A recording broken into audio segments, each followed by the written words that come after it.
When something like this happens to you, I'm not going to lie to you and tell you I didn't keep hoping it would happen.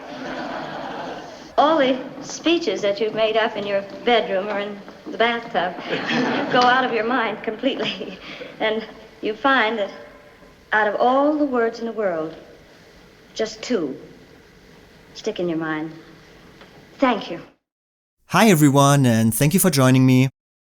In this video, I want to take a look at the Best Actress nominees of 1949.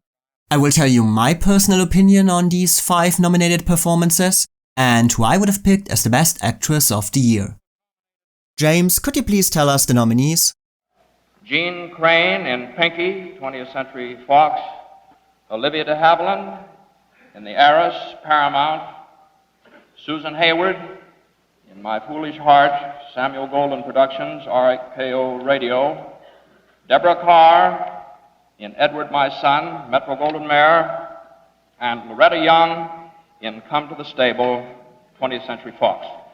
Overall, the Best Actress race of 1949 does not have a very distinct reputation, and it's not remembered in any particular way or for any specific circumstances. And there seem to be a couple of good reasons for that. One, Olivia de Havilland was a slam dunk winner in this category, and her triumph is usually never disputed by anyone. And second, the performances of her co-nominees have become largely forgotten by now. Okay, one performance still has a very special reputation, but that's not necessarily because of the acting. I'll take my veil now, Mr. Goulby, unless you don't sell to colored people. More on that soon. So there's never any drama around this race. Basically everyone agrees on Olivia de Havilland and calls it a day. But just because we have what seems to be an obvious winner, doesn't mean that we cannot find some unexpected treasures in this lineup. A forgotten performance can still be a miracle that only needs to be rediscovered. Who knows, maybe I don't even agree with Olivia's undisputed win. So let's examine all 5 nominees up close. At first we take a look at the white elephant in the room. And now we come to the special feature of our program, the appearance of our mystery celebrity. My friends in the panel have blindfolds, and they are all in place, panel? Yes, sir. Good, then it's time to meet our mystery challengers, so will you come in and sign in, please?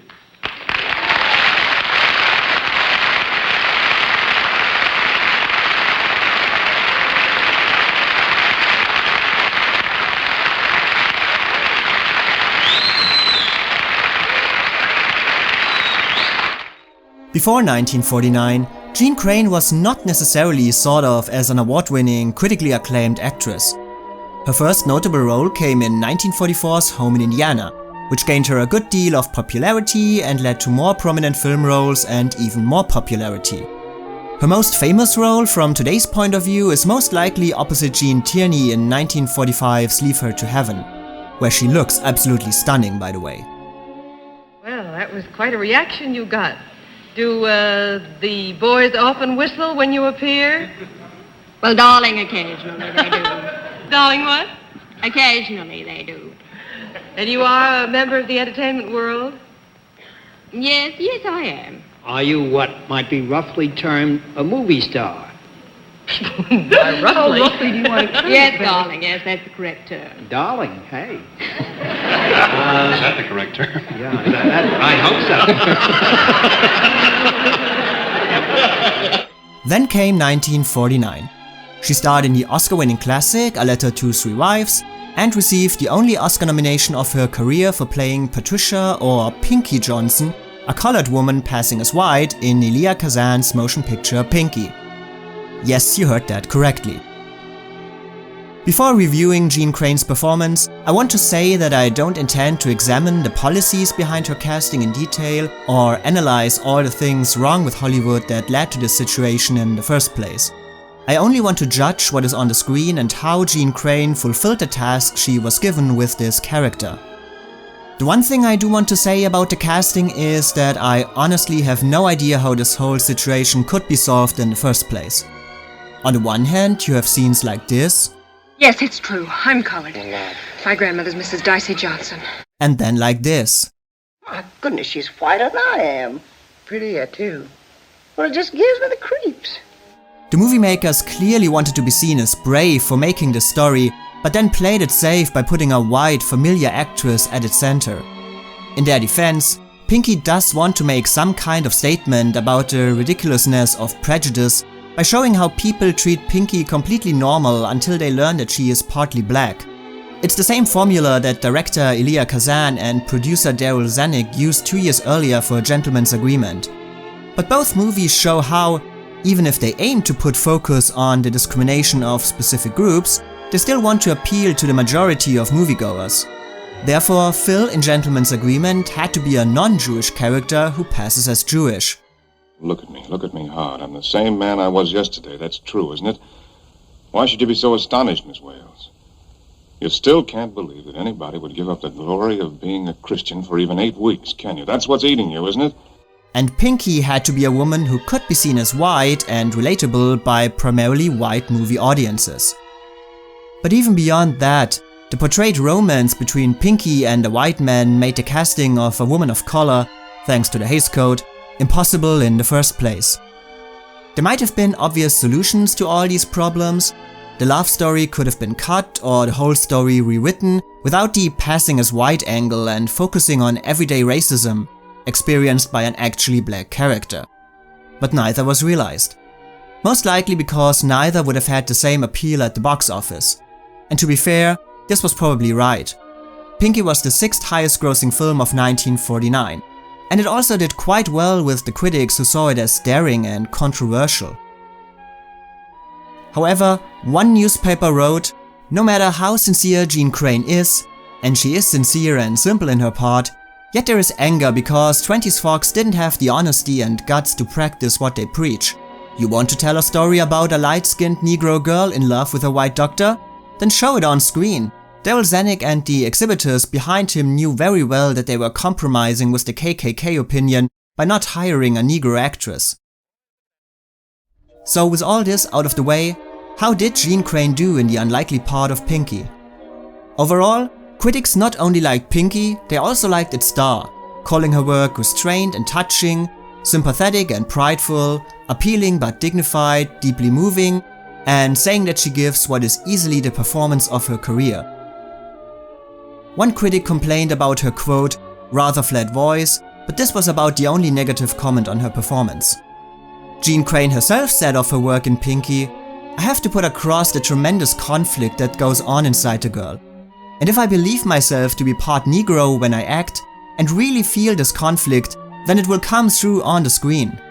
By focusing on this internal conflict of Pinky, Jeanne Crain did succeed in establishing the character as the woman she is supposed to be within this story. She's obviously never a light-skinned black woman, but the casting still achieves the effect the movie wants. Various scenes of Pinky being thought of as white until the truth is discovered make it easy for the viewer to accept the premise of the movie and Jeanne Crain's casting. And so, she did not have to work from the outside here, and by all the controversy of the casting, let's be grateful that we did not get any blackface, but rather, just like with any other character, from the inside to bring believable emotions and feelings to a woman who is constantly torn between the life she's leading and the one she could live if she denied her own heritage and family.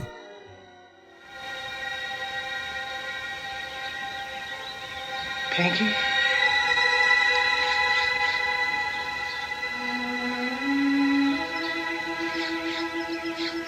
Pinky, child? Yes, Granny, it's me. Pinky. My Pinky.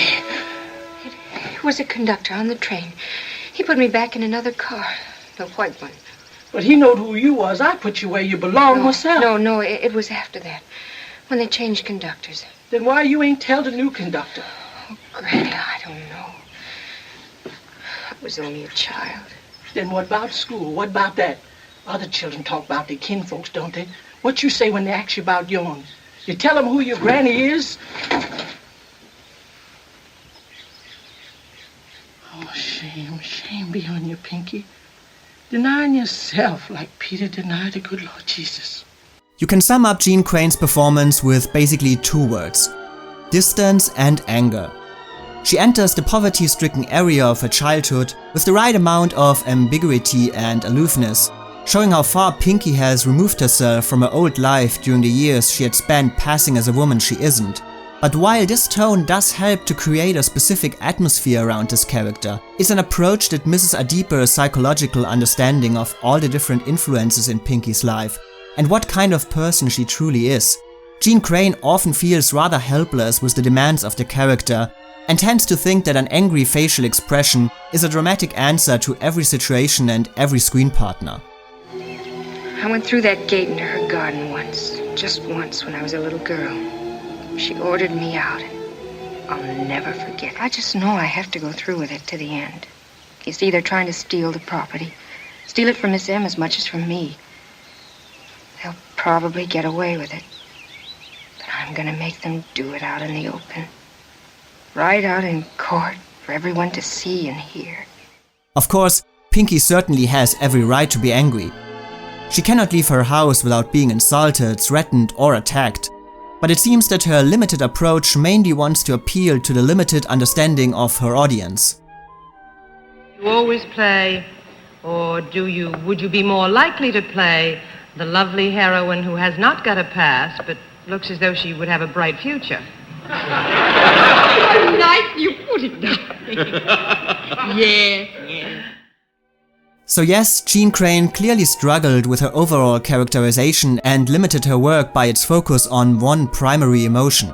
But to her advantage, this approach was at least consistent and, this has to be said, fitted within the movie. And Dicey's a good woman. I've always thought highly of her, and I'd like to be able to think as well of her grandchild. I've done nothing, Judge Walker, and I'm telling you the truth. I'm not saying you aren't, but... But because I'm colored, you don't believe me. You're not sure. That's it, isn't it? Sure, the role offered far more possibilities than Jeanne Crain realized, but this version of Pinky makes it possible for her performance to carry the story regardless.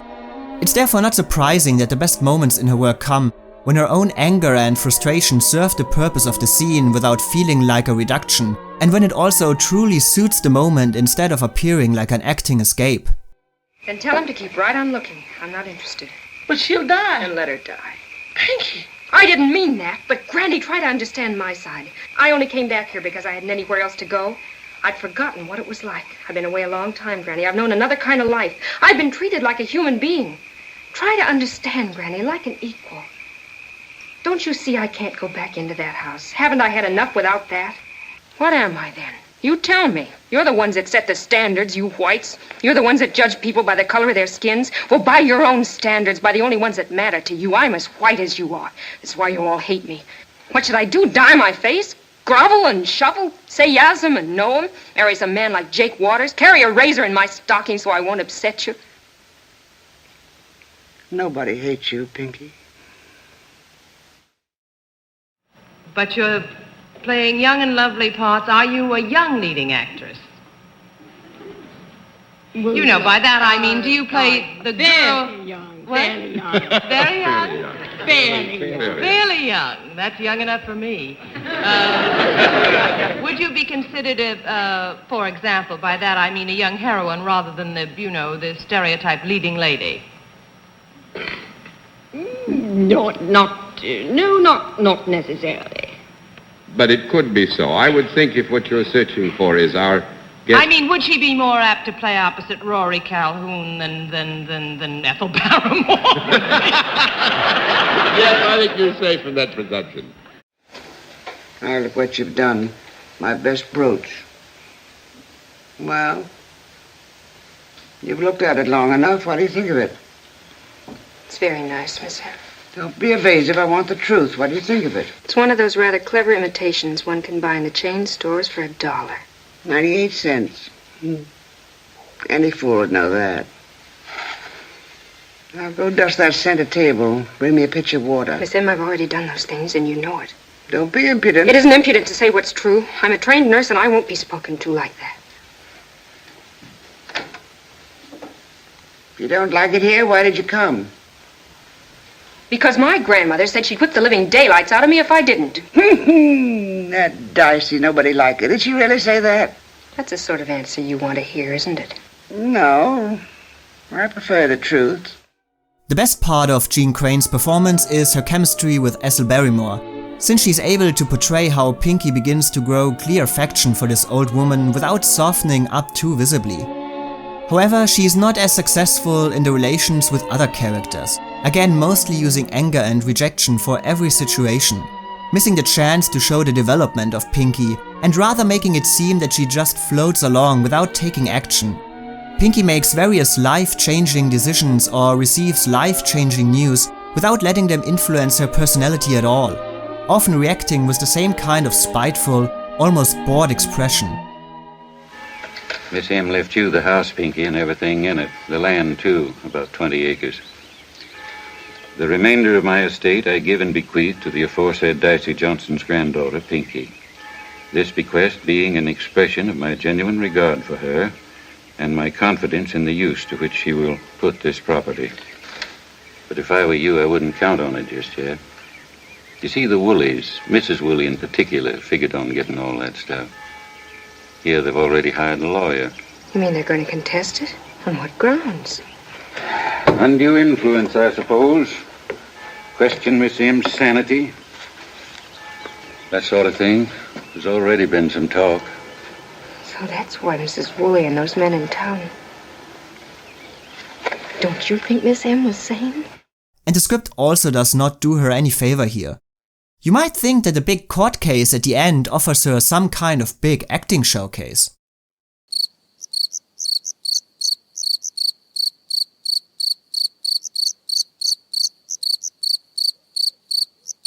No.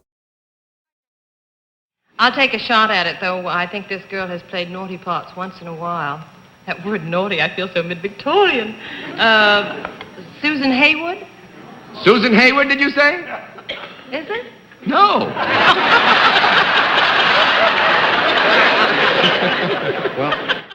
But nevertheless, Pinky is actually, despite or maybe because of all the contradictions, a very exciting character and chance for an actress, as it poses many questions and gives a performer many shades and sides to explore.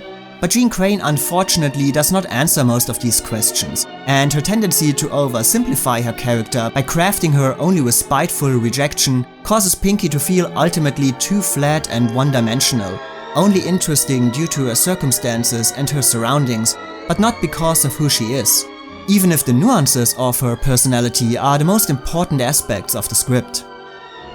And this is where we come back to the miscasting. Jeanne Crain's approach to the role made it maybe possible for her to play Pinky in a way that is logical within the story, but it is clear that she lacks a deeper knowledge for her motivations and her life before she began to pass as white, only revealing 10% of this character while forgetting all the rest. Or rather, not understanding all the rest. Her Pinky feels too out of place among the people with whom she had grown up, which does make a certain sense as she has clearly distanced herself from her old life. But an actress with a better feeling for the part would have been able to add more layers to the character and make Pinky's own life experiences visible in moments that seem to leave Jeanne Crain helpless. Well, I'll be there, all right. Jake, Couldn't what keep you me doing away. with my money? Rosie, What I've you been doing looking with for my you. money? Rosie, you know that is I don't Dicey care Johnson's who she grandchild, is. Miss Pinky. Well, Miss Pinky, that happens to be my money, and you just hand it over. Come high, don't you? Drop that money. See you. Why, you, I'll cut the your thing arm out. wide open if you don't give me my money. Hey there, what's that?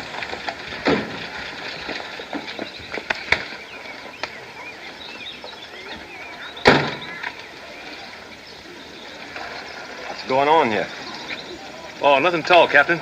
Everything's all right now. They've been bothering you, ma'am? I don't care to make any charges. Oh, just a minute, if you please, ma'am. I reckon you're a stranger in this part of the country, but, well, this fella Jake, did he molest you in any way, ma'am? Well, no. In her defense, it seems that Jeanne Crain truly wanted to make a statement with her performance, saying, "I'm sincerely glad to be an integral part of one of the first motion pictures to deal with these relations in a forthright manner, and there was certainly a risk in taking on this role. But she was also honest enough to say, I wanted it very much, not because I'm a fanatic on racial questions, but simply because it's a wonderful chance for a fine dramatic performance. And she was also aware that playing the part denied other actresses the same chance."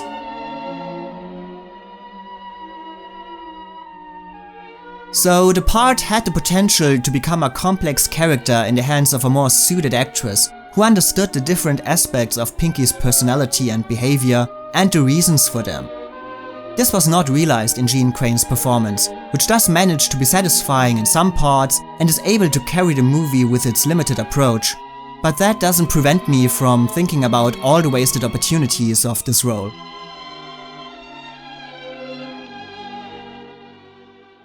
Now, did you by any chance win an Academy Award? Not yet, darling, but I'm trying. You're that young! Okay, 1 down, 4 to go. The next nominated performance is The Loretta Young Show.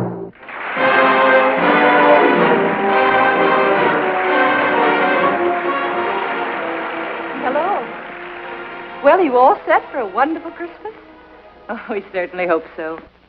Tonight we're going to tell you a story about a woman whose favorite expression is, well, I must be about my father's business. And in the deepest sense of those words, that is exactly what she does. O Lord, make me an instrument of your peace. Where there is hatred, let me sow love.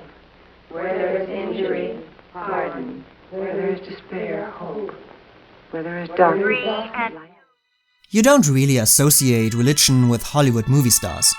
That doesn't mean that they are not religious, but just that their faith is usually not well known or a part of their public personality. Loretta Young is the exception to the rule. She was one of Hollywood's most famous Catholics, an actress who liked to set up swear jars on movie sets and wrote a column for the Catholic news service. So it seems fitting that one of her 2 Oscar nominations came for a role that was probably very close to her heart, even if she couldn't repeat her upset win from 2 years ago. But I'm sure Loretta Young saw no harm in her loss. After all, she already had an Oscar at home, and the nomination itself was a more than generous acknowledgement for a performance that I'm sure nobody expected to make it all the way to the Pantages Theatre in the first place. I lost. Oh, you tried, sister. That's the important thing. By the time of her second Oscar nomination, Loretta Young had already been making movies for more than 30 years. We welcome a star whose glow has dazzled us since she entered films before she entered her teens. Winner for the Oscar for her starring role in The Farmer's Daughter, and our abiding admiration for hundreds of other performances in romance and comedy, adventure and drama. Here is Miss Loretta Young. However, despite this popularity and success, Oscar recognition only came in the years after World War II, with leading roles in more wholesome, message-driven productions, a genre that the Academy seemed to prefer to her other artistic work. Get ready for a delightful surprise when you see Loretta Young in this entrancing new kind of role. She's beautiful Katie, the farmer's daughter, headstrong, heartwarming, as spunky and stubborn as her Swedish blood could make her. The same year she was nominated for Come to the Stable, Loretta Young, for example, also starred in The Accused as a college professor who kills a student after he sexually assaults her, which on paper surely sounds like a more awards-baity role than a nun who wants to build a children's hospital. But the Academy reacted very positively to this crowd-pleaser, which got 7 nominations overall, including 3 for its cast members, interestingly in the same categories as Pinky. And critics also liked Loretta, calling her simply yet extremely effective, stating that no better choice could have been made for Sister Margaret and that Loretta Young couldn't be any better. We've had a wonderful day, and we have good news. Oh, you saw the bishop? Yes. Well, isn't that nice? Now do sit down and tell me about it. Well, Oh. Please, sister, let me. Oh, no, it's quite all right. Oh, no, please. Oh, Shirley. You saw the bishop? Yes, and His Excellency has given us permission to stay a month. Oh, isn't that nice? Are you going to stay here? Oh, dear Miss Potts, we hope that you would invite us. Oh, you're very welcome, of course. Oh, thank you. And now the first thing tomorrow, we must find Mr. Rossi. And with the help of our Lord, perhaps he'll donate the property to us. Like Katie in The Farmer's Daughter, Sister Margaret in Come to the Stable is a light and pleasing character without too much complexity. But there's still a slight difference. The Farmer's Daughter was a clear star vehicle, depending on the personality of its leading lady, and it gave Loretta Young the chance to take full advantage of all her qualities as an actress, and audiences clearly appreciated her both as a star and a skilled comedian. In contrast, the dedicated and serious Sister Margaret is much more part of an ensemble and did not give Loretta Young similar artistic opportunities. The part instead asked for a much more straightforward approach, in a much more conventional surrounding. However, since her Catholic faith played such an important part in Loretta Young's life, it's very easy to see this movie as a sort of passion project, giving her the chance to realize her religious feelings on the screen, and I'm sure she gladly took a step back to let her character always be a vessel for the tone and sweetness of the story. This approach certainly served the movie's intentions to portray the life-changing power of Christian virtues, but it already hints that Loretta Young was not truly given any vast acting challenges. Excuse me, sister. Yes? I'm not a Catholic. Would you mind telling me what sort of sisters you are? Why, certainly.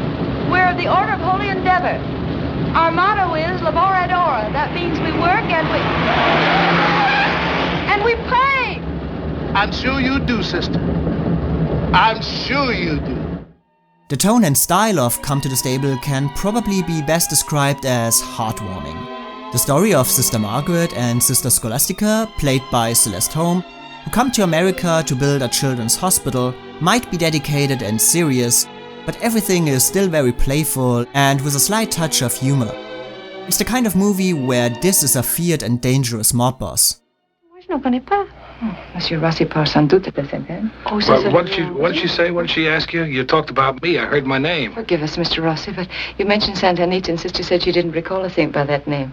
Listen, sister, I'm sorry. I'm not interested if there is or there isn't. All I know, there's a racetrack named... There is a Santa Anita. That's Spanish for Saint Anne. Oh, but allow me to introduce ourselves. I'm Sister Margaret, and this is Sister Scholastica. How do you do? Oh, Saint Anne was a wonderful woman, Mr. Rossi. Perhaps Monsieur Rossi would like to sit down while you explain? Oh, of course. I'm so sorry. May we? Yeah, sure. Thank you. However, the movie is not a real comedy. It rather balances serious and amusing moments equally. Considering Loretta Young's own dedication to the Christian faith, it is not surprising that her Sister Margaret stands for the more thoughtful approach, while Celeste Holm and Elsa Lanchester add the humorous touch. And Loretta Young is always successful in establishing Sister Margaret as a wise, determined and experienced woman, honest and sincere in her beliefs, but still with an understanding of the world and a clear vision for her goal. An approach that was helped by the work of her co-star Celeste Holm, who balances Sister Margaret's character with her more naive and occasionally helpless Sister Scholastica. He's a very obliging young man, isn't he, Sister? Perhaps you would like to make a donation? Oh, no, Sister. This is not the propitious time. No? No. The time has just flown by, and we've been so busy working, and now $500 to raise in one day, it might as well be a living. Monsieur Rossi? Oh, no, Sister. We mustn't ask him again. And anyway, you remember he sent us a postcard. He's resting in that little place in California. What's the name of it? Bay Meadows? Bay Meadows. But while I can praise Loretta Young for leaving no doubt about the sincerity of Sister Margaret, the brutal truth is that this success is the bare minimum of what would be expected in this portrayal. I can praise Loretta Young for being charming and playing Sister Margaret straightforward while remaining engaging, but this is, quite honestly, all there is to praise because the part simply does not offer anything else. Come to the Stable asked the question, how little is enough to qualify as Oscar-worthy? And this is just not enough for me. Despite the 3 acting nominations, Come to the Stable is no acting showcase as the performers are always of secondary importance to the sweetness of the plot and its uplifting message. Sure, the actors needed to give performances that fit within this frame, and not every actress could bring Sister Margaret's ambition, honesty and good nature to the screen without making her appear too sugar-coated. But the family-friendly plot of Come to the Stable never offers any development or nuances to the character. There is never an obstacle that might truly endanger the mission of Sister Margaret or finds her doubting her own abilities, as all outcomes and twists are already expected long before they happen.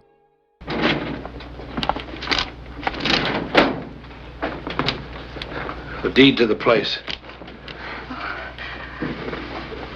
Oh, Mr. Rossi, we don't know how to thank you. You're a good man. You take that paper down to my lawyer. His address is on the envelope. He'll draw the papers up to make everything strictly legal. Thank you. God bless you. Same to you, sister. All this means that Loretta Young perfectly fits into the style of Come to the Stable, but the needed requirements for this are so minimalistic that it's just impossible to connect the role with the words Academy Award. This is basically the biggest moment of distress for Sister Margaret. Please, Your Excellency, I beg of you, don't do that. Please let us try to raise the money. How can you? Be practical, Sister Margaret. How can you? Well, I am practical, Your Excellency. We have the land and the building, practically. And we have $301.25. And soon we're going to have more and more because we're planning to buy a bell. A bell? Yes. What can you do with a bell? We shall begin by ringing it, Your Excellency. Yes. Do you mean, sisters, that you believe that all you have to do to raise $5,000 in the United States is to ring a bell? Well, it will draw attention to the lace and the jams and the cakes, which we shall offer for sale. I'm afraid my little kitchen isn't large enough. Oh, you have a very nice kitchen, Miss Potts. And then there's our pottery, Your Excellency. Oh, our pottery was much in demand. Sister Scholastica is expert. Oh, thank you, Sister. Your hooked rugs were also much admired. Thank you. Jam, cakes, rugs, pottery. Well, it is impossible for you two to raise anywhere near the amount required by selling these things. Oh, but we shall have the help of the others. The others? Yes. What others? Well, the other sisters who've promised to come over and help us. How many, sister? Well, now, let me see. There's Sister Winifred and Sister Margaret and Sister Thomas. Not who, sister. How many? Oh. 10, Your Excellency. 11, Sister. You forgot Sister Constantia. You remember the Oh, last yes, I moment. did. 11, Your Excellency. And then, of course, there's Father Barreau. He's our chaplain. Oh, dear Miss Potts, he won't cause you any trouble.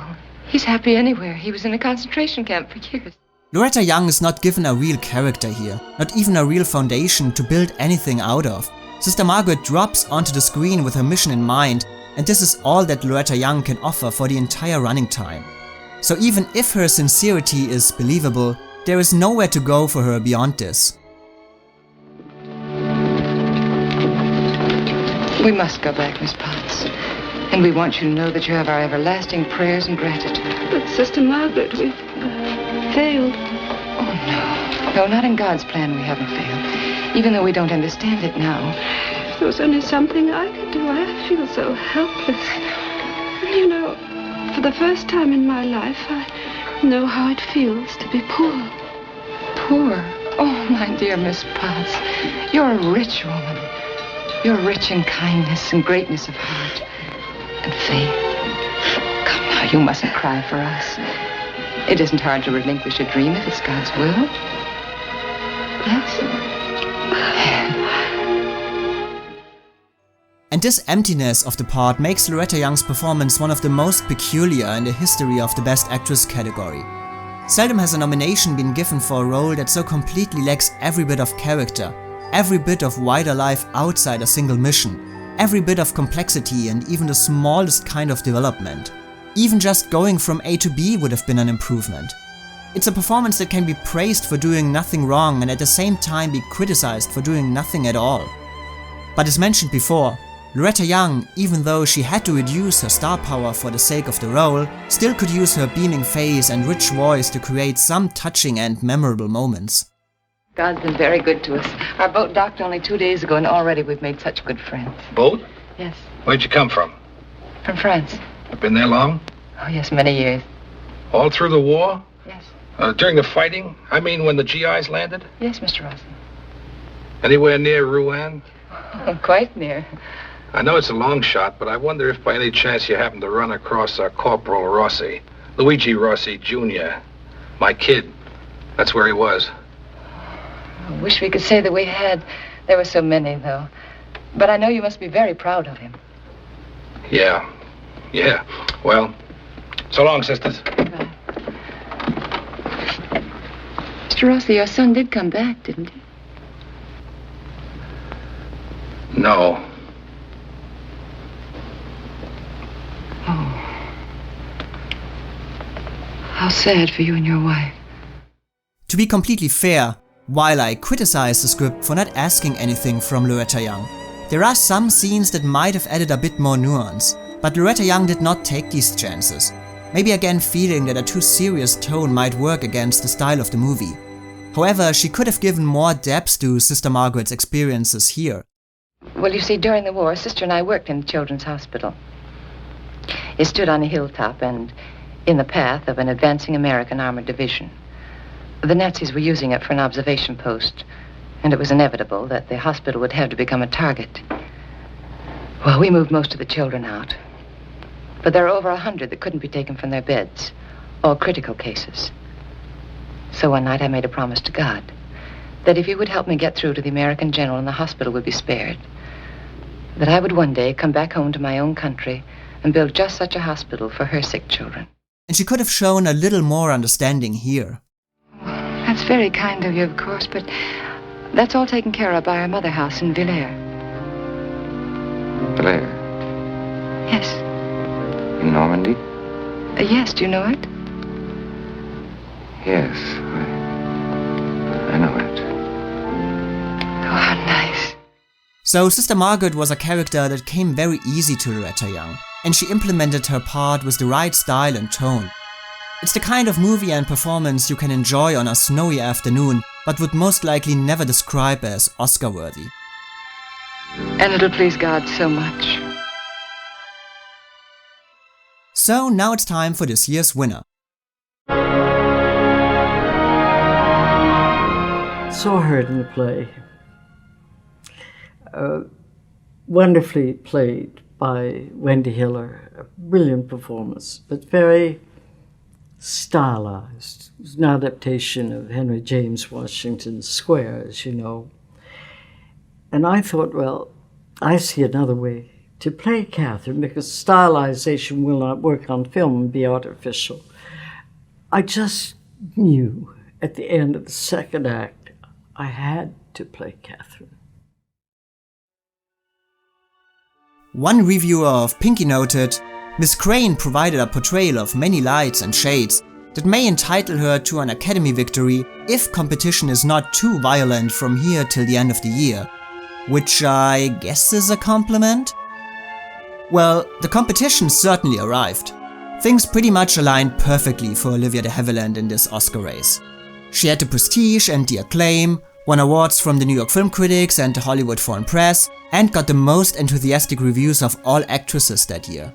Critics said she gave a controlled, sensitive and beautiful performance that is bound to bring her name into the lists around Oscar time.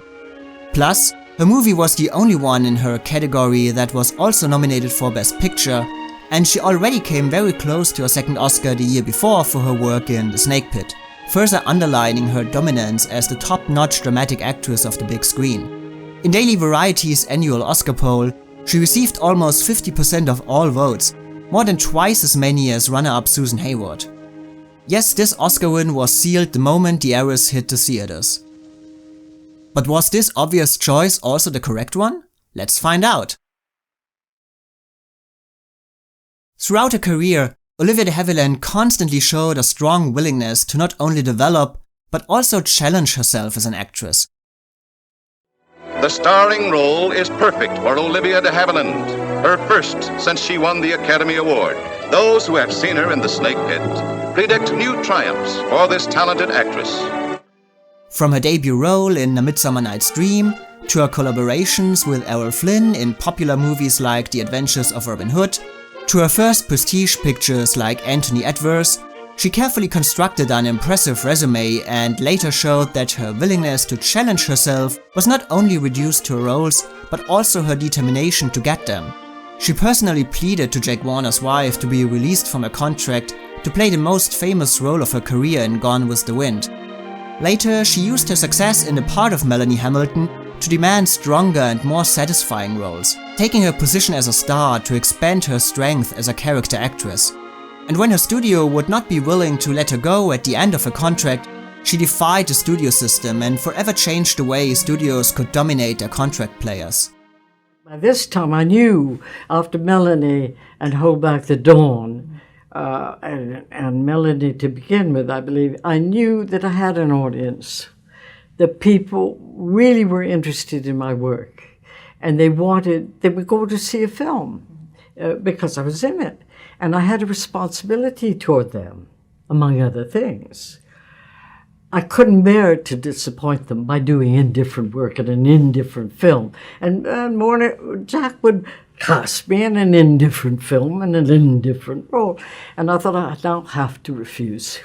I must do it. And I did. And of course, I was put on suspension. Now, the contracts allowed that in those days.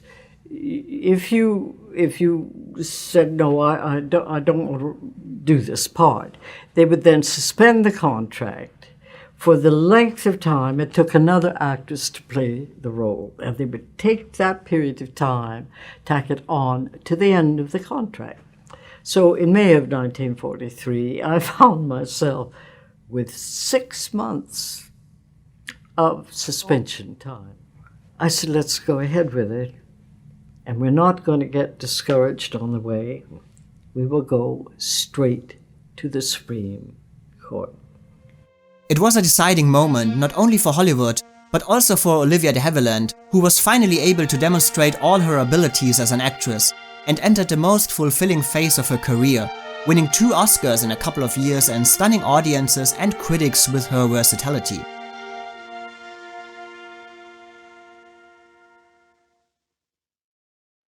It is easy to see how the role of the young, shy and socially awkward Catherine, who suffers from her disapproving father and suddenly finds herself an unexpected object of affection, would appeal to an ambitious performer.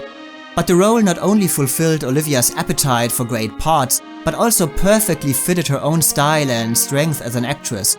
And she could use her experiences for portraying purely good and naive characters and combine it with her ability for clear technical execution, resulting in an emotionally devastating and technically outstanding performance.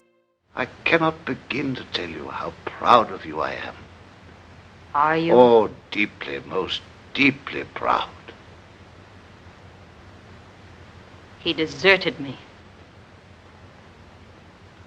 What? Morris deserted me. Now do you admire me, Father?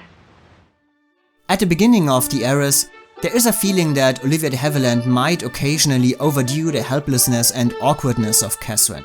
But she constantly reveals new layers in her characterization, and she shows how Catherine's every movement, every thought is influenced by the disapproval of her father. Not a day goes by when he does not compare her unfavorably to her late mother, and Catherine has gotten so used to this emotional abuse that she came to the point where she cannot help herself anymore, basically already expecting defeat before she even tries. Ah, yes. But Catherine, your mother was fair. She dominated the color. Well, I must dress. An entirely mediocre and defenseless creature with not a shred of poise. But, Austin, you're so intolerant. You expect so much. You remember her mother, Liz? Her mother who had so much grace and gaiety. This is her child. Good morning, Catherine. I bought a fine fish for the chowder you like. That's very thoughtful. Next time, let the man carry it in for you. Oh, yes, Father. Coming. It's a thoughtful and maybe calculated approach, but the result is a powerful presentation of a woman who finds herself cornered by her own intentions, even if she could be strikingly different. Olivia de Havilland beautifully shows how practical, outspoken and amusing Catherine can be whenever she is alone with her aunt, and how she understands her own situation perfectly. Some of the ladies on the committee are so foolish they're useless. They think it ill-bred to know anything about food or what is done in the kitchen. Dancing was the one thing we disagreed about, the Reverend and I. Do you suppose he's watching over me tonight? That depends on where he is, Aunt.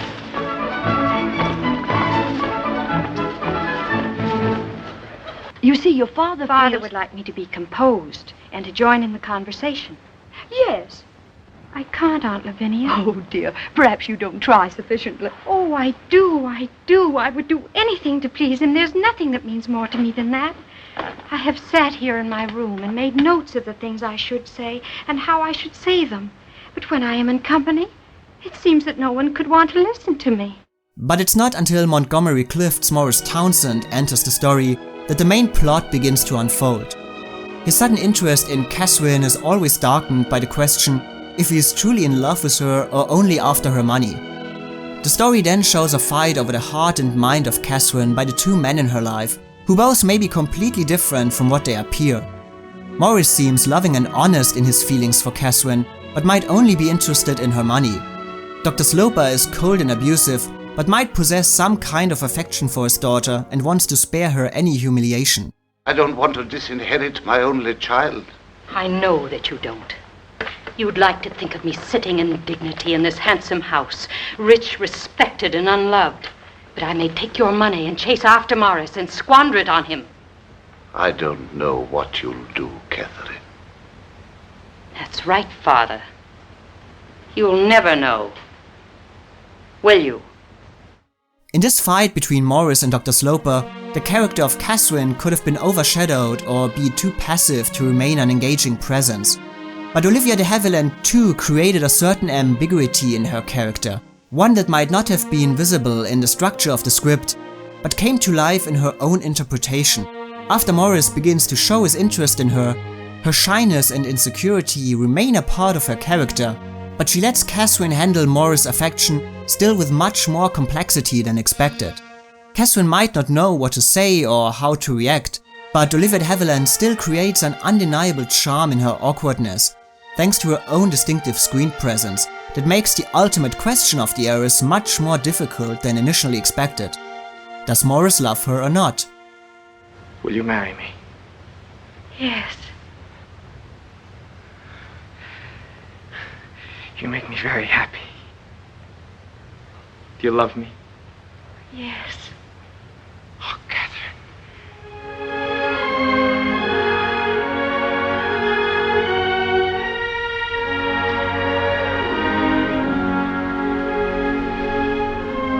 I love you.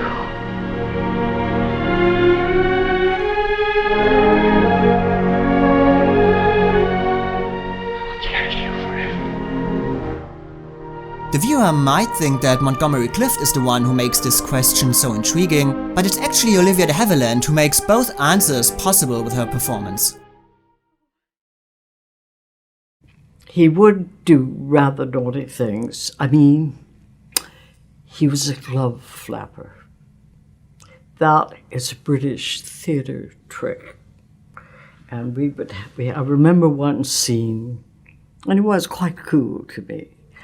And frightfully English, really, rather.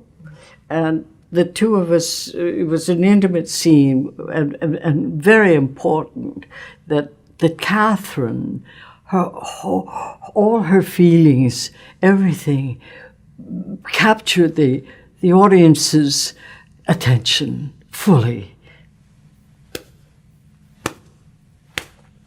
Ralph Richardson's the father. Glove flapper. Now, he had a Polish lady friend, and who was apparently a highly respected coach, theatre coach, very talented woman, and she would be at the back of the stage, and he would work out, to begin with, he would work out at night every one of his scenes with the Polish lady. And I knew that when he was working with me, he wasn't working with me at all. He was working with the Polish woman in our scenes together. It was most peculiar. Willie was really quite rude to me on the set in that he would sit with Ralph, sit together, engagement, conversation, ignore me completely as we were waiting for a scene to be lit. And I would be sitting there like Cinderella in my little chair, nobody speaking to me, no, the two gentlemen speaking, no one paying any attention to me at all. This tension behind the camera most likely also affected the performances in the Heiress, resulting in a captivating triangle in which no character ever seems to truly touch the other. And Olivia de Havilland masterfully guides Catherine through this unknown territory, letting her get caught between the obligation to her father and the unknown feelings of love and affection. I know he loves me. I know that he does not. In heaven's name, Father, what makes you so sure? My poor child, I can't tell you. You must just take my word for it. Father, I can't. I can't. I love him. I have promised to marry him. to stay by him, no matter what comes. The most memorable aspect of the Heiress, the transformation of Catherine, also poses the biggest challenge for an actress, because it comes so sudden and so completely, and might therefore feel unbelievable and exaggerated. Perhaps you should send him a brief note? No, Aunt. But I would gladly deliver it for you. Stay out of it, Aunt. Oh, I want to help if I can. Can you bring him back from California? California? I went to Mrs. Montgomery's to see him. You did? She told me. He borrowed the passage money from his cousin Arthur and left. But Olivia de Havilland carefully mastered this task by showing that the realization that her father seems to despise her and that there is nothing she can ever do to please him is like a clearance for her character that causes her first discovery of her own unforgiving nature, of her ability to reject people once she recognized their true intentions. How many girls do you think he might have had in this town? He finds me pleasing. Oh, yes, I'm sure he does. 100 women are prettier, 1,000 more clever, but you have one virtue that outshines them all. What is that? Your money. Father. You have nothing else. Oh. What a terrible thing to say to me. You and Austin will be reconciled within the year. I will never see him again in my life. What? I'm leaving tonight instead of tomorrow, because it is one time less I will ever have to lay eyes on him, or he on me. We dislike each other too much, Aunt. By constantly trying to imitate the qualities of her mother, neither she nor her father ever noticed that she actually came much more after him, that she inherited his coldness and ability to be unforgiving. And is even better at it. Don't be kind to me. It doesn't become you. Catherine, are you blaming me because I tried to protect you? Yes. Someday you'll realize I've done you a great service. I can tell you now what you have done. You have cheated me. You thought that any handsome, clever man would be as bored with me as you were. It was not love that made you protect me. It was contempt. Morris Townsend did not love you, Catherine. I know that now, thanks to you. Better to know it now than 20 years hence. Why? I lived with you for 20 years before I found out you didn't love me. I don't know that Morris would have hurt me or starved me for affection more than you did. Since you couldn't love me, you should have let someone else try. You have found a tongue at last, Catherine. It is only to say such terrible things to me. Yes, this is a field where you will not compare me to my mother. Should I have let him ruin your life? Yes, the transformation might come sudden, but Olivia de Havilland gave enough reasons and still finds the needed connections between these two Catherines to make it entirely believable. We must never ask him for anything or depend upon him for anything. We must be very happy and expect nothing from him, ever.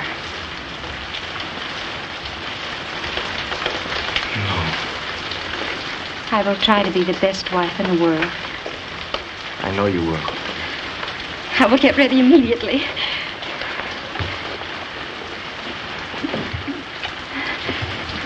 Catherine, dear. He can't dislike you that much. He's bound to come round. No, Morris, he will not. But even if he would, I would not. And seriously, everything that Olivia de Havilland does in the final 15 minutes of The Heiress is just otherworldly. He came back with the same lies, the same silly phrases. What are you saying? He has grown greedier with the years. The first time he only wanted my money. Now he wants my love, too. Well, he came to the wrong house, and he came twice. I shall see that he never comes a third time. Catherine, do you know what you're doing? Yes.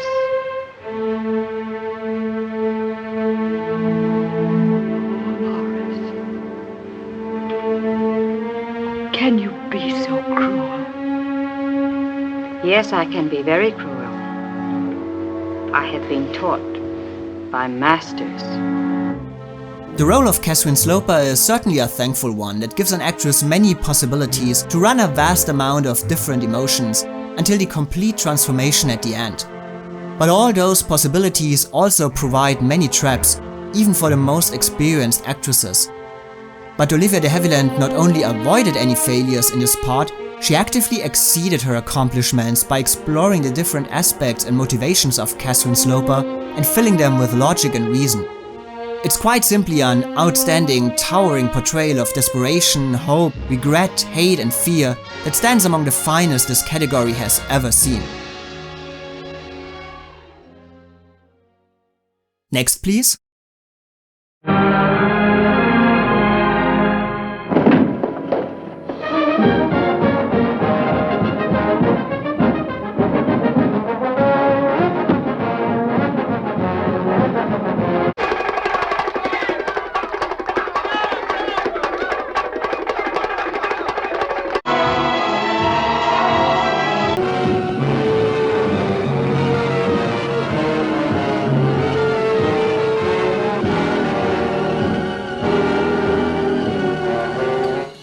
All of these trailers tell you one thing. When you get Susan Hayward, you get something big. Few actresses from her era seem to go so broad very often, while possessing the necessary star power to make it all work. They're crazy. Oh, no, they don't. They don't pull a raw one like this. They don't put a murder rap on me. I've done a lot of things in my time, a lot of things, but not murder. I told those cops I know nothing about any murder. Nothing, you hear me? Nothing. Like many other women, Susan Hayward came to Hollywood with the dream of becoming Scarlett O'Hara in the movie version of Gone with the Wind. I love you.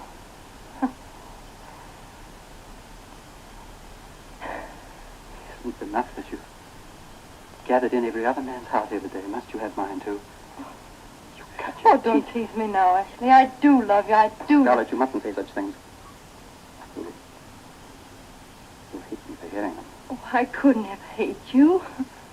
Things obviously didn't work out that way, but this talent search was enough to give her career a start and she signed a contract with Warner Brothers. From then on, she climbed her way up the career ladder and during the next 2 decades became one of Hollywood's most popular female stars.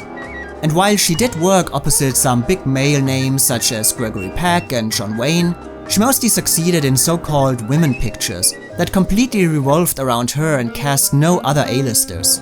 And the Academy also reacted more favorably when Susan Hayward was in her comfort zone.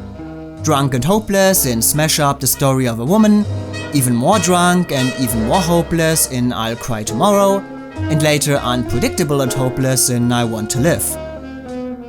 Her work in With a Song in My Heart might not fit into this pattern, but the lack of alcohol in this performance was more than compensated by her various musical numbers that allowed her to use her domineering screen presence for different reasons but with the same effect.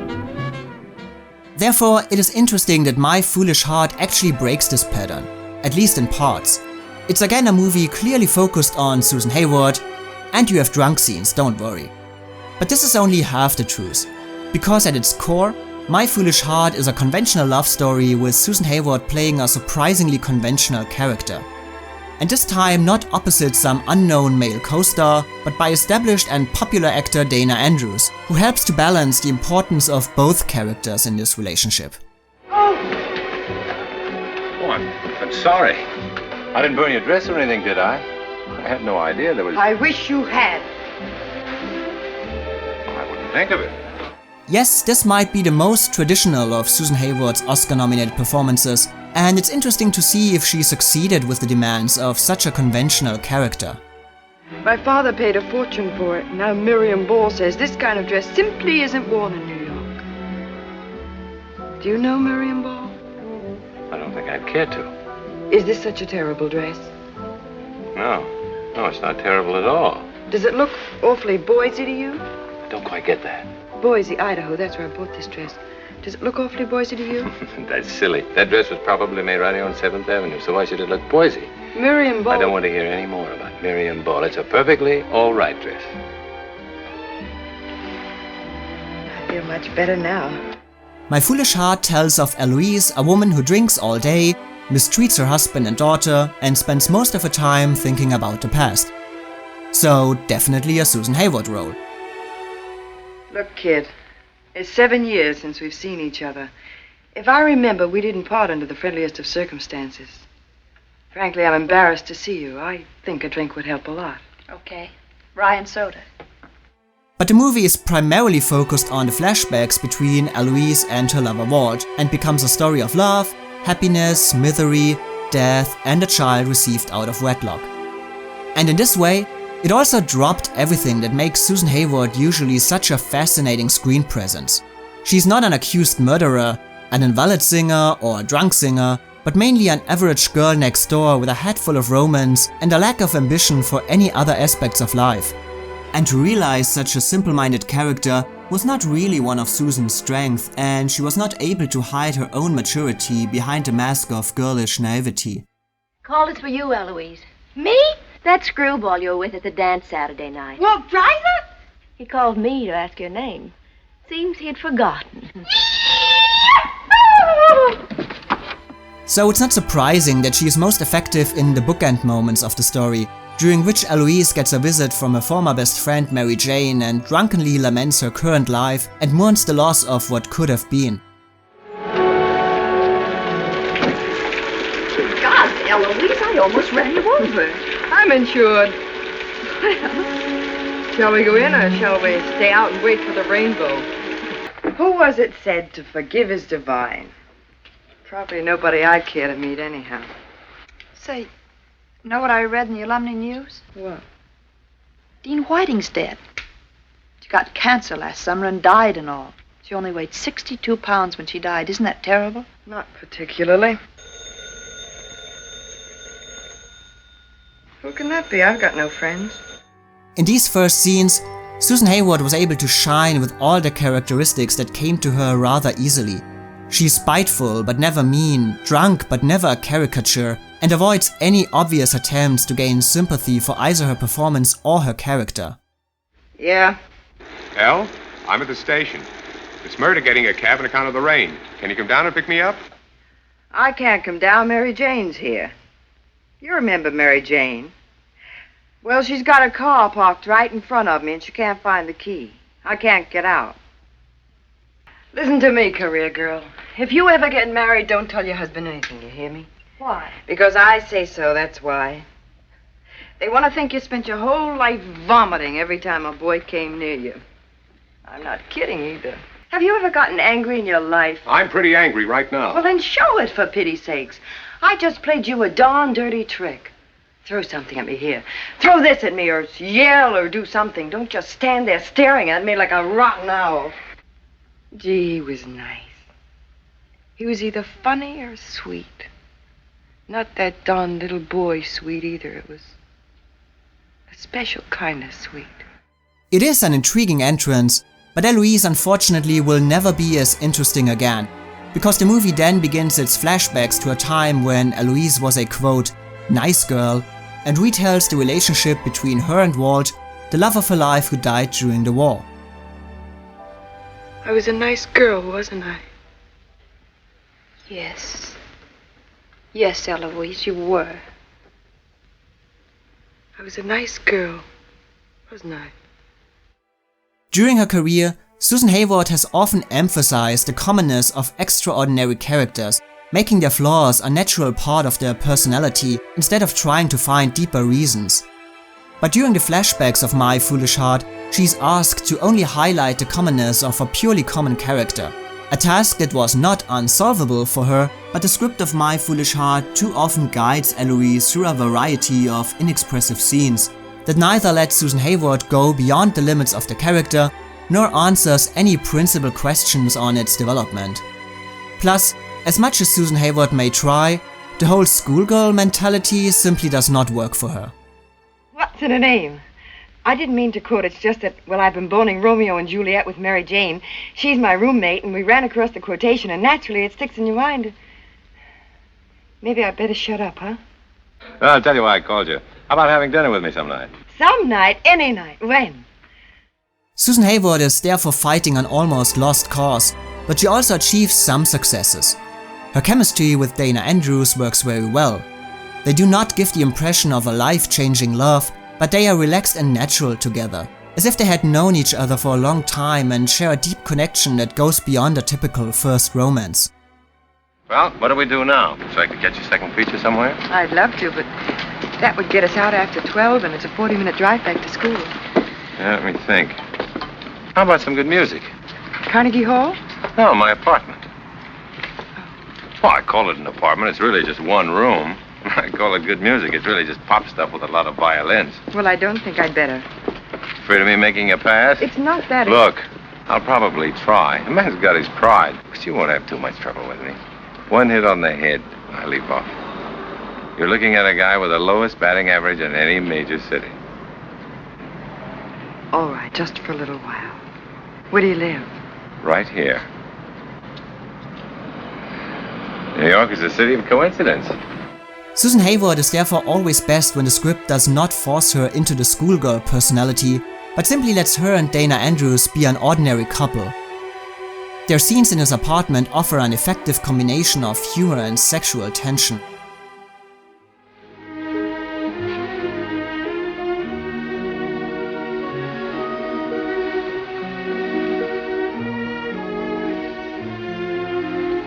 I'm not much of a wolf, but whatever success I've had, I owe to Mendelssohn.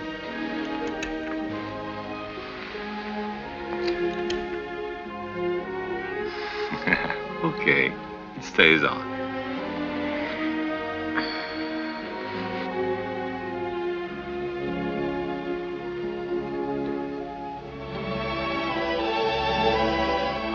That's a very aristocratic ear. What constitutes an aristocratic ear? You know, you're the first girl who ever asked for an explanation of that remark. Doesn't mean anything. It's just an opening line to throw away. I wish it weren't. I wish you'd meant it. But the movie again works against Susan Hayward when the date suddenly makes an unlikely turn that you don't really expect from a Susan Hayward character.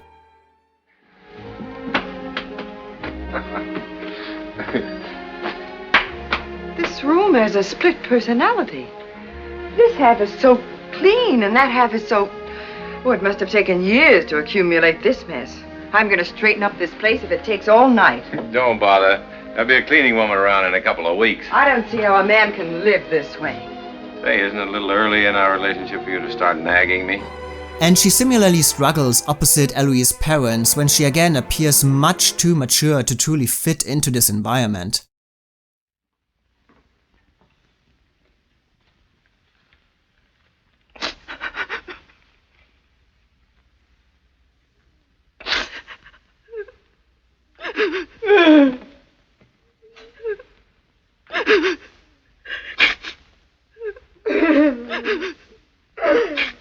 I don't care. I looked it up.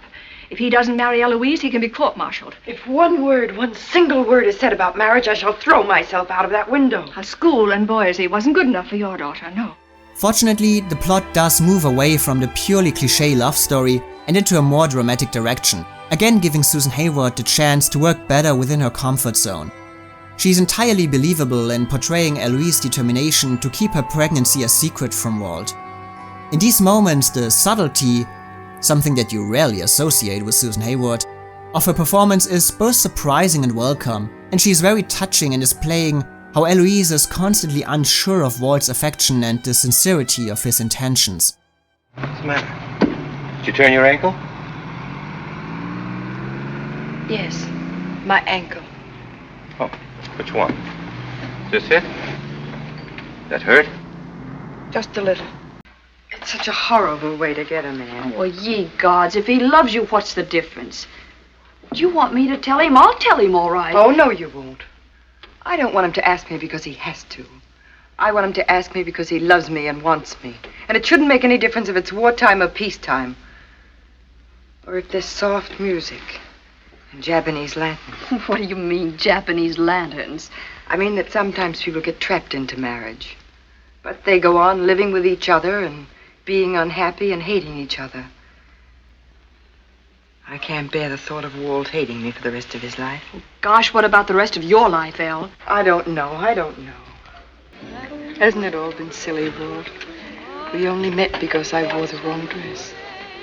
Silly. And wonderful. I wish I could feel sure of you. It would be so wonderful while you're away. If I could think of you as mine. Really mine. Why can't you?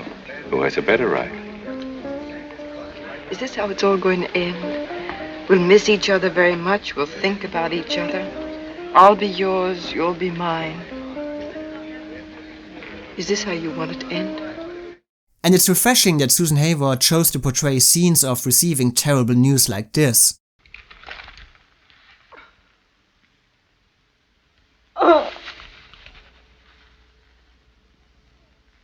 Rather than this. Damn them! Get your mitts off! Oh, really? Come on! Damn you! Get her back. Damn you! Now! Damn you! The movie unfortunately rushes too much in its final moments, maybe thinking that Susan Hayward alone is not as interesting as Susan Hayward with Dana Andrews, and tries to bring everything to a quick finish. This also undermines Susan Hayward's performance, as she doesn't get a chance to fully explain the development of Eloise after Walt's death. Her desperation over her secret pregnancy, her decision to quickly seduce and marry a former beau, and her descent into alcoholism are barely touched and wasted opportunities for Susan Hayward to expand her performance. So, here I am. But what are you going to do, Elle? I don't know, Mary Jane. I haven't the slightest idea. Not the slightest. Hello, Eloise. Hello, Lou. Gods, Eloise, it's been a long time. Yeah, we weren't even at war. Come to think of it, our last date was right in this room. Remember your class dance? And now you're a lieutenant and I'm a slightly tarnished alumna. Let's see how good my memory is. You were wearing a dress that you were very unhappy about, right? Lou, would you get me a drink? Sure. What do you want? Scotch and water, anything. I'll be on the terrace. Okay, I'll get one for myself, too.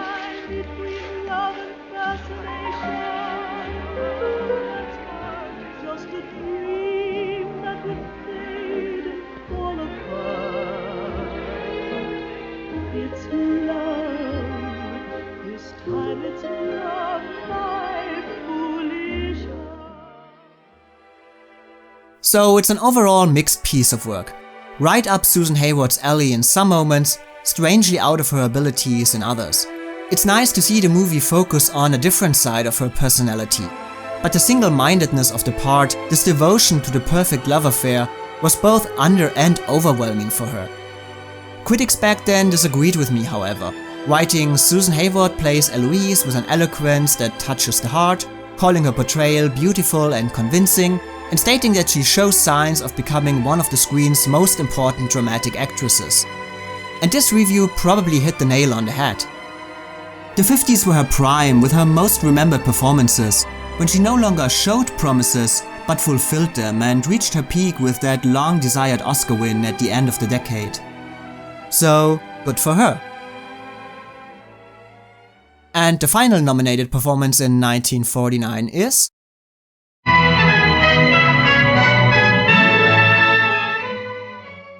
There's a lot of, there have been some, and are some marvellous actors in the cinema.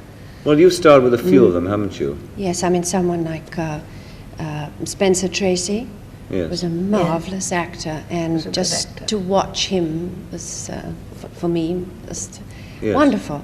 What makes somebody a better screen actor than somebody else, given that they're both equal actors? I think this is true, isn't it? Yes, well, of course it's a funny animal, that camera, isn't it? It sort of sees right into people. And you can be acting that you're not that kind of person, but you are. It sees through you. Yes. And I think probably the people who the people who are completely sort of direct in their thinking towards that animal, they come across very well. I don't think there are any rules, but I mean, you can't act, if you know what I mean, on the screen. You must be. I mean, I think you must be as even if you're acting anyway. Yes. I think I agree with you. I just go on and I am, you know. But that's what people said to me when I first went on films. They said to me, you can't tell lies on the screen, you know. I said, I don't tell lies on the stage.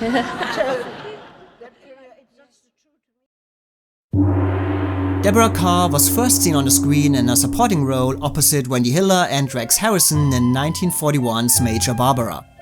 Critical acclaim followed with films like The Life and Death of Colonel Blimp or Black Narcissus, one of her most famous roles which also won her the first of her eventual 3 New York Film Critics Awards, but no Oscar nomination. But this growing prominence led to a contract with MGM and a move to Hollywood, where she replaced Greer Garson as the red-headed prestige actress from England.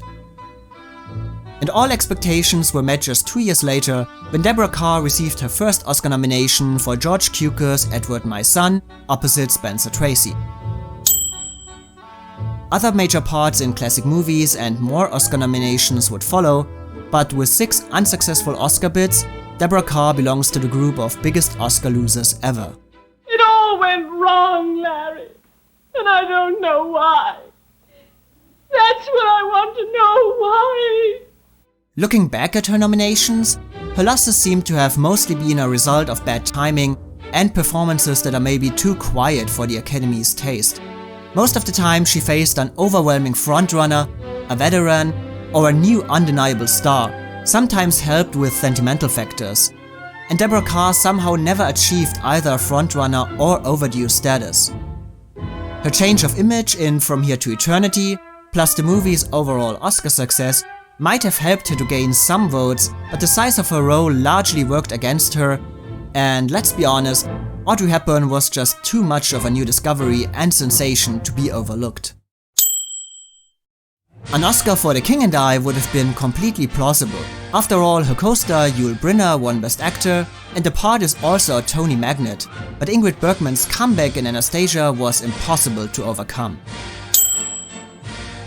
Her best chance might have been for Heaven Knows Mr. Allison, but she again faced an exciting newcomer, Joanne Woodward in the undeniable role of a woman with 3 different personalities.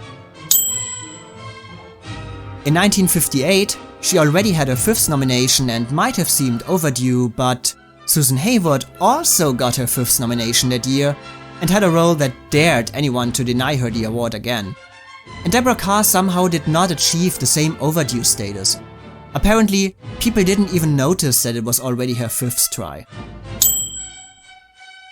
Her 6th nomination for The Sundowners might have been a success under different circumstances, but this time it was Elizabeth Taylor who won the gold for Surviving Pneumonia.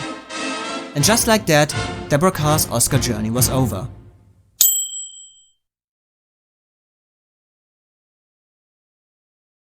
But let's look at the performance that started her love affair with Oscar.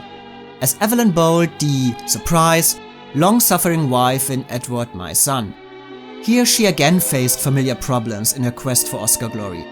An overwhelming frontrunner, plus a part that lacks the size to compete with larger roles. Still, should this have been her Oscar moment?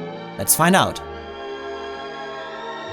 Most of the talk on the Best Actress lineup of 1949 seems to focus on the transformation of Olivia de Havilland's character in The Heiress. But the year saw 2 equally drastic transformations. The already mentioned Susan Hayward, and Deborah Kerr, whose Evelyn starts as a loving and supporting wife and mother, but also turns into a bitter and desperate alcoholic in Edward My Son. And within this arc, she faced the exact opposite problems of Susan Hayward. She mostly handles her character's conventional side with her usual charm and grace, but cannot overcome all the challenges of playing a drunk and lost woman later on. Where are you, Larry? Phyllis, dear, finish your tea and come along. I want you to meet Larry. Larry!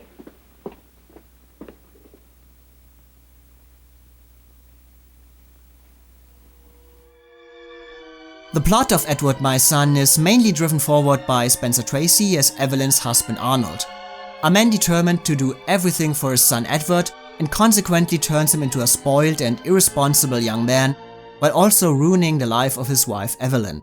Well, all young people get tipsy these days, and then they learn to lay off it. No, that's just it. He doesn't lay off. He lays on. Well, you just having a little fun? What's so terrible about that? That you don't think it's terrible, Arnold. That's what's so terrible. Deborah Kerr's character, on the other hand, is rather passive in all of this. She has no insight into her husband's business affairs, nor does she have any personal agenda. Well, darling, I don't understand. Do you mean you've given up insurance? Just for the moment, we're going to be a bit tight for money. Oh. Well, I'm sure I can cut down on No. You don't have to cut down on anything. Just for the moment, don't pay out any more cash than you need to. Charge everything. But I do so hate bills. Yes, darling, I know you do. But our whole future now depends upon people being made to realize it's not a sin to owe money. Well, I've got to clean up. I don't see why our whole future depends... Because I'm going into the hire purchase business. What on earth's that? She exists within the story to be the opposite of Arnold. She stands as a symbol for all the pain and suffering he inflicts on others, a living reflection of his immoral behavior, and unable to stop either him or her son from becoming the men they are. I don't see things the way you do anymore. I've suddenly woken up and I'm frightened. I'm frightened for my son. However, even if Deborah Kerr's character is rather passive and her appearances limited, she is still to be praised for being the most noteworthy aspect of the story. Spencer Tracy plays his unlikable character very straightforward and convincing, but he is not able to make his awful behavior interesting. Critics agree too, calling Spencer Tracy miscast, while writing that Deborah gives the best performance of her American career and one of the best of the Hollywood year. Thanks to her poignant acting, Edward, My Son comes to life every time she is on the screen. And it's true, the movie's most memorable moments are those of Deborah Kerr. Her aliveness and natural presence help to turn Evelyn into a touching character, whose impending downfall is hard to witness. And she also gives us this. But to Edward, my son.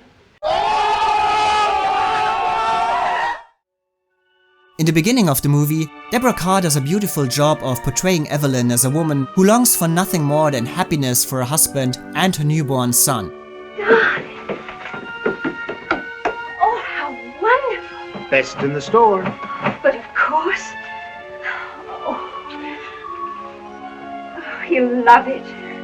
This scene is maybe also so good because by now we mostly associate ladies and noble characters with Deborah Kerr, but none of this is visible here. Her natural grace on the screen shines, but always in service of the character. I'm not worrying. I just don't want anything to be different, that's all. I'm so happy with things as they are. Oh! Clear those things away. Yes. You forgot the clothes horse. Oh. What can I say to Mr. Simpkins? Ask him how he liked being in prison. Oh.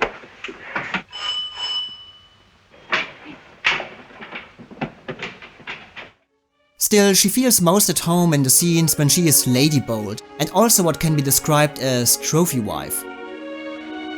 She intriguingly portrays Evelyn's dislike of Arnold's behavior and all the money he spends on her son, but also how she accepts this lifestyle for herself.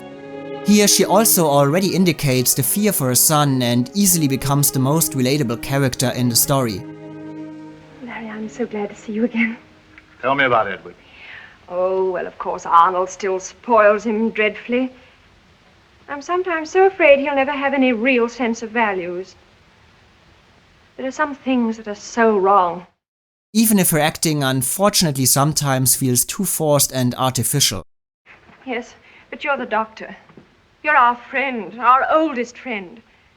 You have the right to tell Arnold that loving Edward doesn't mean substituting money for... You can tell him that you can kill something inside a person unless you treat them as a human being. It's unusual to see Deborah Kerr in such a melodramatic mode, but it seems that she felt the need to make the most out of her limited appearances, sometimes overdoing it in the process. That's all I ask for Edward. And for yourself? I wasn't talking about myself. Oh, yes, you were. Larry, that's wrong to say that. You've no right to say it. I've no right to love you either. She can therefore be both thrilling and disappointing in very short periods of time, joyfully teasing Arnold about her decision to divorce him and explaining her plans for the future. Perhaps I choose to fight you for once, Arnold, with your own weapons. Why do you choose to fight at all? I haven't the slightest intention of giving you a divorce. I'm delighted to hear you say so. Oh, are you really? Why? Because I should like you to fight and lose.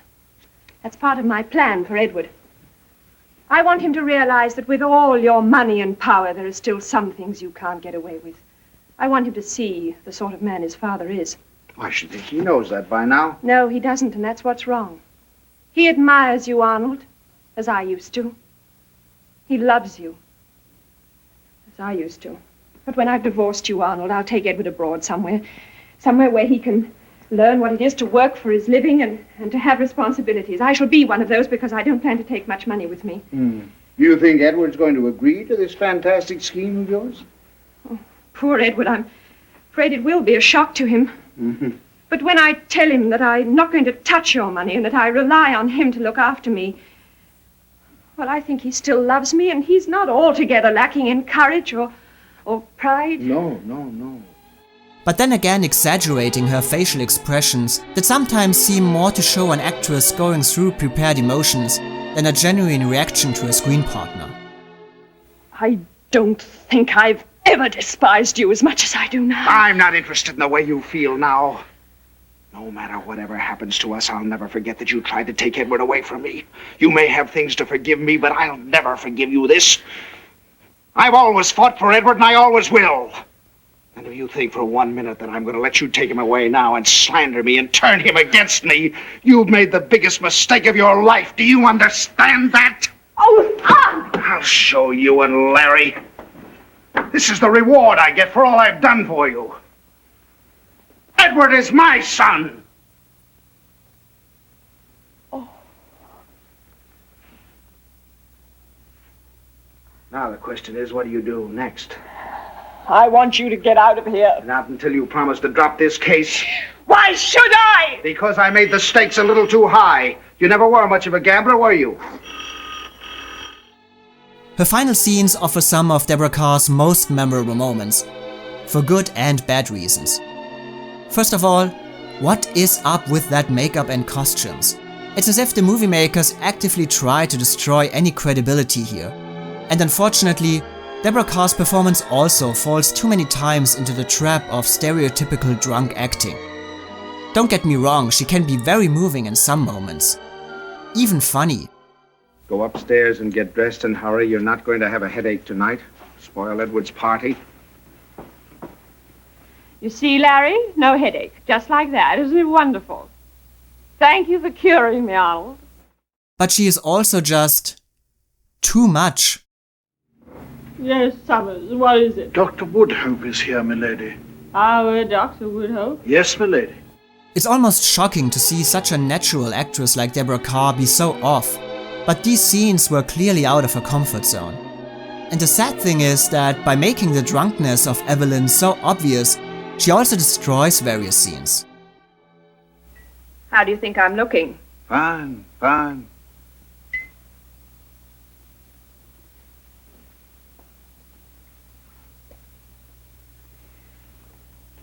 When I get Edward and Phyllis married, maybe I'll try taking a cure. You can cure it, can't you? Yes. If you want to enough. You think people know I drink?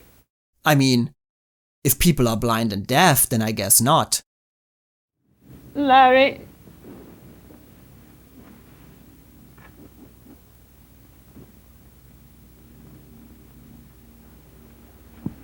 Larry. Similarly, this moment would be much more moving if Deborah Kerr wasn't already playing drunk to the last row of the theater. I shall go up to my room and get drunk. Just quietly by myself, very drunk.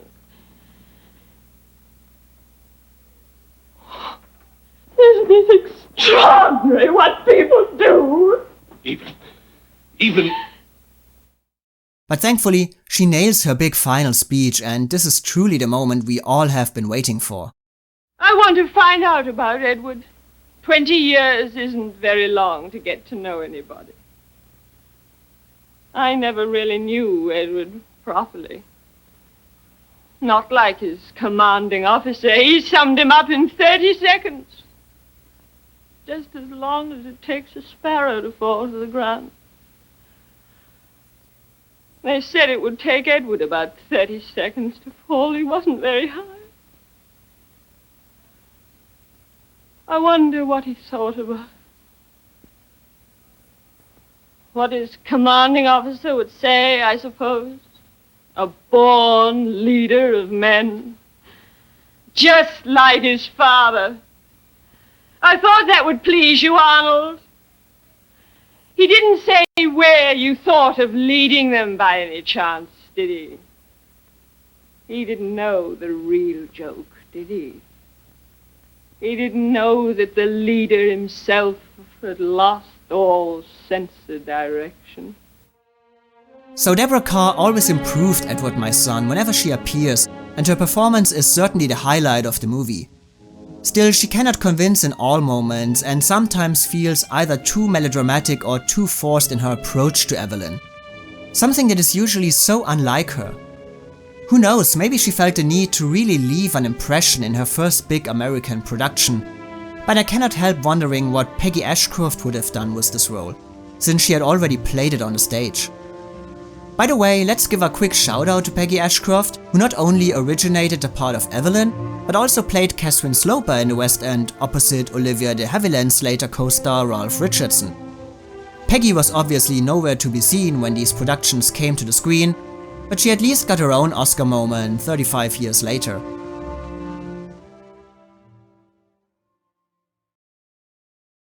So this was again a lot of talk, therefore let's move on to my ranking of the nominees. We always get up early, Mr. Mason. It's our custom. Oh. And now, I'm sorry, but we have to start down for breakfast. Well, I'll walk with you if I may. Oh, certainly. Thank you. Come on, boy. Well, that's life for you. Breakfast time for you, bedtime for me. I do some of my best work after midnight. Oh? I write music, popular stuff mostly. Oh. Here, Parson, go get it, boy. Yes, jive, swing, jazz, that sort of thing. Oh, le jazz hut. That's right, sister. Although lately I've been trying to step up in class. You know, I always thought that music of that type, so tense and nervous, would be written in, well, big cities. Well, most of it is, I guess. Oh. But for me, I like peace, seclusion, quiet. My educated friends tell me it has something to do with man's feeling of insecurity. Mr. Mason, God's the only answer to man's insecurity.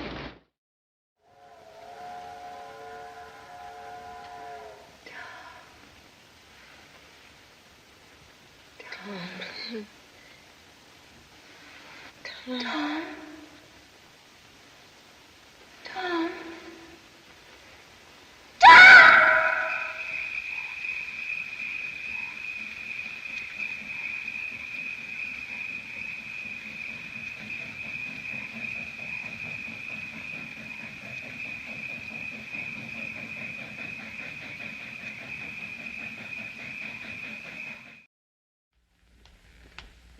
You don't have to go, El. Lou and I are leaving. We saw you in here with Ramona. She belongs with you, El. We could see that. But Lou said... Don't worry about Lou. You'll keep Ramona.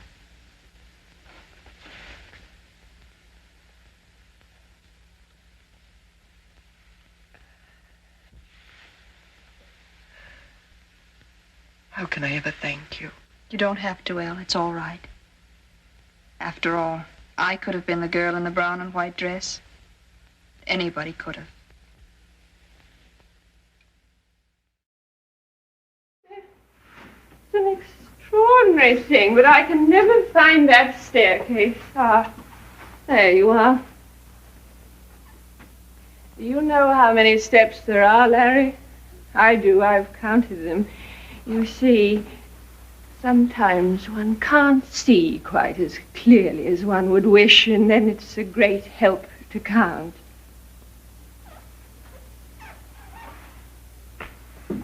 One, two. That's the funny one. 3, 4, 5, this. Goodbye, Larry.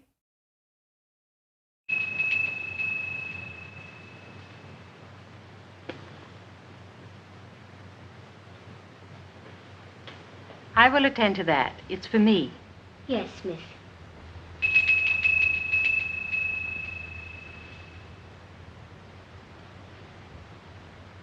Bolt it, Mariah. Bolt it? Bolt the door, Mariah. Yes, miss.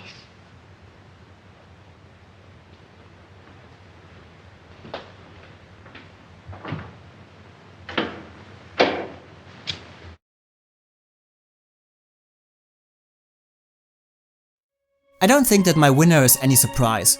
Olivia de Havilland's astonishing performance, paired with an overall, I'm sorry to say that, very weak lineup, makes this one of the easiest and most deserved Oscar choices ever. Olivia de Havilland. And so for the second time, Olivia de Havilland walks up to this platform to get an Oscar. Olivia coming down the aisle, and she too is dressed in very beautiful white and looking very beautiful. Ladies and gentlemen, I should describe it. But anyway, as she does go up on the stage, ladies and gentlemen, they can have all their critics' awards and all their magazine polls with all apologies, all of them. But this is really the big leagues, and no one can take away from the glamour and excitement of Oscar night. Your award for To Each His Own, I took as an incentive to venture forward. Thank you for this very generous assurance that I have not entirely failed to do so. Looking at her co-nominees, Loretta Young already had an Oscar, Susan Hayward would continue to hunt for it until she succeeded, Jeanne Crain certainly did not need one. As for Deborah Kerr, it does feel bitter that she could never win, but at least she got the recognition she deserved in the form of various Lifetime Achievement Awards, showing that everyone agreed that her body of work was too outstanding to be ignored. And that's not so bad either. In 1949, she made a lovely picture called Edward, My Son, with Spencer Tracy. That was first of her American films to receive an Oscar nomination. In her singular way, she combines warmth with elegance, passion with patience, common sense with uncommon wit, great strength with even greater vulnerability. Heureux d'accueillir avec vous Arabesque, Charade, les films que nous avons adorés, et heureux de saluer avec vous une grande comédienne qui est Deborah Kerr. Deborah Kerr.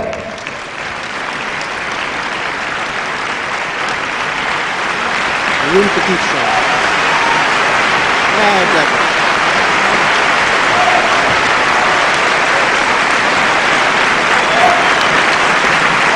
Deborah Kerr. Deborah Kerr, born in Helensburgh in Scotland 70 years ago. What Sir John didn't say there was that she actually went into retirement first when she was in her late 40s, but then she came out of retirement 15 years later, and in 1984, as he said, she made the Assam Garden and then kept working. Miss Deborah Kerr.